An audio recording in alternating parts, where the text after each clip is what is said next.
Let's talk herd.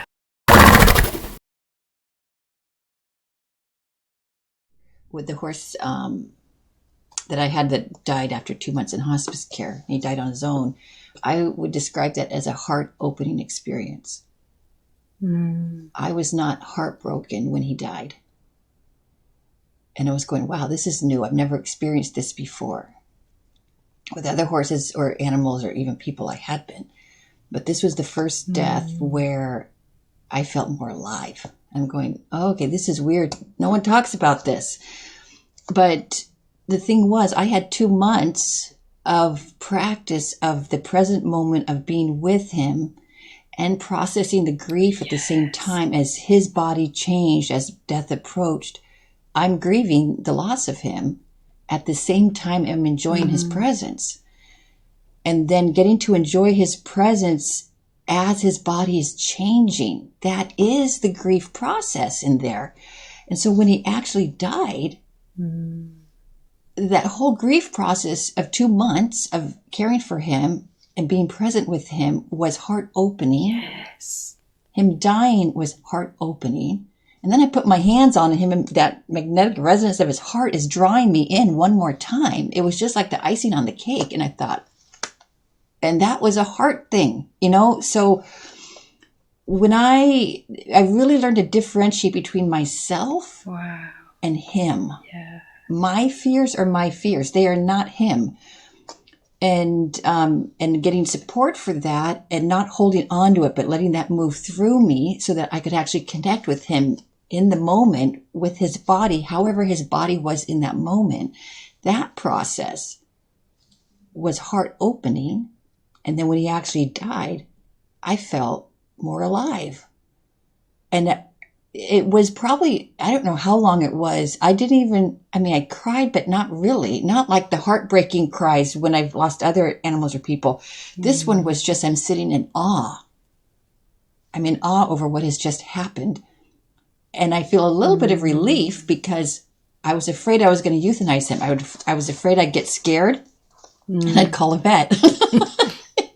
Even though I know they couldn't do anything but euthanize. But that was my biggest fear. And so when he actually did die, I was going, oh, thank you, God. And I said to my horse, thank you, we made it.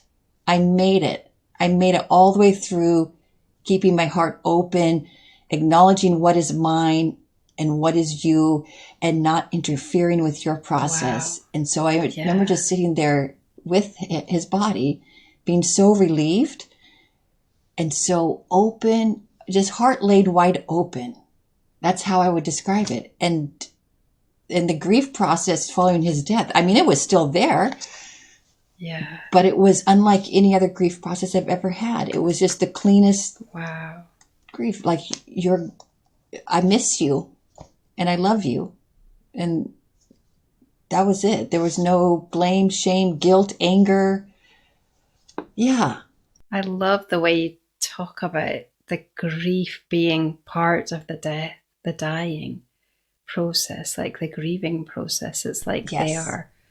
Yeah, because I realized now that you're saying that's exactly what happened with Epona, because I really loved her. Mm-hmm. We were so close. And obviously being a dog, they don't live for that long, but it felt like we'd gone through so much together. And yet, in embracing her death and really just being there every moment with her. And actually, when she went, she called me. I think I said this the last time. I woke up. I mean, maybe I could have stayed with her the whole night, but I got up because I'd been with her until quite late in the evening. So I went to bed just to sleep for a little while. But then I woke up. And it was her last half hour, last 20 minutes. And just spending that with her was just... And it was like you said, it was a bit of a kind of, oh my God, she's actually, she did die. Which sounds sort of silly, but it's quite a phenomenal thing when it actually happens and you allow it. But yeah, I didn't feel I missed her. Obviously, I miss her, but actually I can feel her really strongly whenever I want to connect with her. And I think that was probably helped as well by but yeah, the grieving happened naturally within the dying. So yeah, it's a really amazing way to think about it.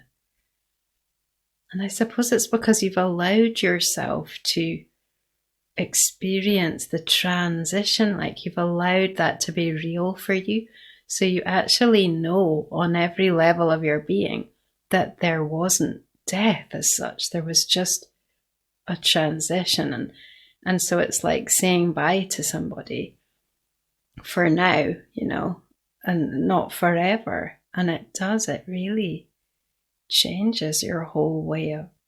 And I wonder if it's the same with people when they nurse somebody and, they die naturally. Maybe that does help. Yeah. With the grief. Yeah.